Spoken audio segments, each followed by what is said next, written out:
امید کرتی ہوں کہ آپ سب ایمان و صحت کی بہترین حالت میں ہوں گے۔ حضرت نوح علیہ السلام کی کشتی کا واقعہ۔ ایک عذاب جو ایک طوفان کی صورت میں حضرت نوح علیہ السلام کی قوم پر آیا، جس میں حضرت نوح علیہ السلام نے ایک کشتی بنوا کر ساحل، انسانوں اور جانوروں کو سوار کیا۔ اس طوفان میں زمین مسلسل پانی اگلتی رہی اور آسمان مسلسل بارش برساتا رہا۔ روایات اور سائنسی شواہد کی روح سے یہ طوفان بنیادی طور پر عراق کے علاقے مابین النہرین، جو کہ آج میسوپوٹیمیا کے نام سے مشہور ہے، میں آیا تھا۔ اس کا ذکر تورات، انجیل اور قرآن تینوں میں آتا ہے۔ کشتی نوح علیہ السلام، جس میں حضرت نوح علیہ السلام نے اپنے خاندان سمیت طوفان سے پناہ لی تھی۔ مختلف مذاہب، روایات اور قرآن کریم کے مطابق جب آپ کی عمر 950 برس کی ہو گئی اور آپ کی امت نافرمانیاں کر کے عذاب کی مستحق ٹھہری، تو اللہ تعالیٰ نے آپ کو اپنے ارادے سے آگاہ کیا کہ میں دنیا کو طوفان سے تباہ کرنا چاہتا ہوں، اور انہیں یہ حکم دیا کہ اپنے خاندان اور مویشیوں کو بچانے کی خاطر ایک کشتی تعمیر کر لیں۔ اس پر آبادی سے بہت دور آپ تشریف لے گئے، تختے اور میخیں فراہم کیے اور کشتی بنانے لگے۔ لوگوں کو پتہ چلا تو آپ کا مذاق اڑانے لگے۔ ان کا مذاق یہاں تک بڑھ گیا کہ انہوں نے بنی ہوئی کشتی کو گندگی سے بھر دیا، لیکن ہوا یہ کہ انہیں ایک مہلک بیماری نے آن لیا، جس کا علاج اسی گندگی کو ٹھہرایا گیا۔ چنانچہ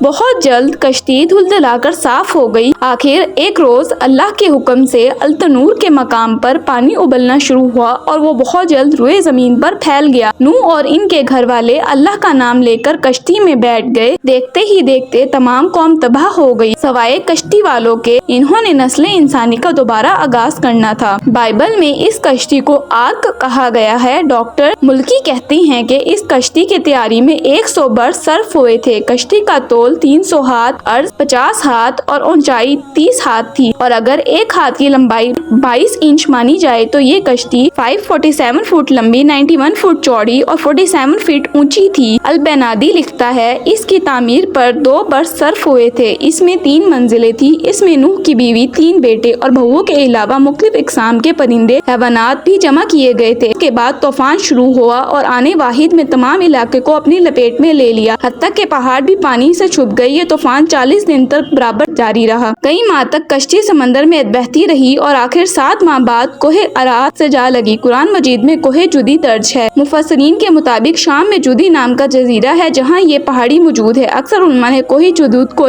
ارارات کا نام دیا ہے۔ قدیم سمیری داستانوں میں جو ان کی مٹی کی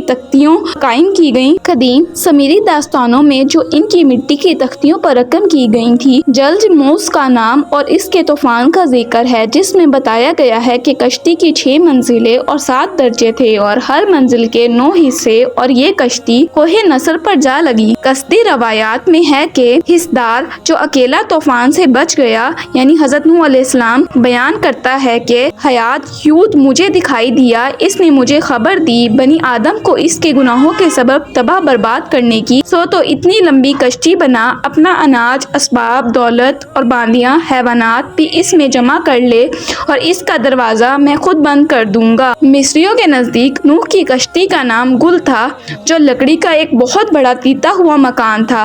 آریہ اور ہندی روایات میں دیو کلیان اور اس کے خاندان کے سوا تمام لوگ تباہ ہو گئے۔ ایک صندوق اس کی حفاظت کے لیے مہیا کیا گیا تھا، اور وہ جس وقت اس میں داخل ہو رہے تھے تو تمام جانور، چرند پرند بھاگتے ہوئے آئے اور اس میں داخل ہو گئے، اور جب طوفان تھم گیا تو کشتی پارناسس کی چوٹی سے جا لگی۔ قدیم پاک و ہند میں ہندو روایات ملتی ہیں۔ مہابھارت میں طوفان کے ہیرو رشی منو کا ذکر ہے۔ ایک مشیر نے اس طوفان سے آگاہی دی اور کشتی بنانے کو کہا۔ طوفان کے بعد کشتی عمارت کی چوٹی سے جا لگی۔ تب منو کو پتہ چلا کہ مچھلی کے روپ میں برہما، یعنی ان کے خدا نے اس سے مخاطب تھا۔ ایرانی روایات میں بھی ایک طوفان اور ایک جہاز کا ذکر ہے۔ ہرمیس کو زیوس دیوتا نے خوفناک بارش کی اطلاع دی۔ تب زیوس نے اپنے ایک بوڑھے شخص کو شاہ بطلوت کی لکڑی سے ایک جہاز تیار کرنے اور اس میں وافر مقدار میں اشیاء خوردنی جمع کرنے کا حکم دیا۔ جب اس مرد ضعیف نے اور اس کی بیوی پیرو نے جہاز میں داخل ہو کر دروازہ بند کر لیا تو زیوس نے طوفان برپا کر دیا۔ 40 رات مینا برسا، آخر کشتی پرناک کی چوٹی سے آن لگی۔ امریکی قبائل نہوا میں بھی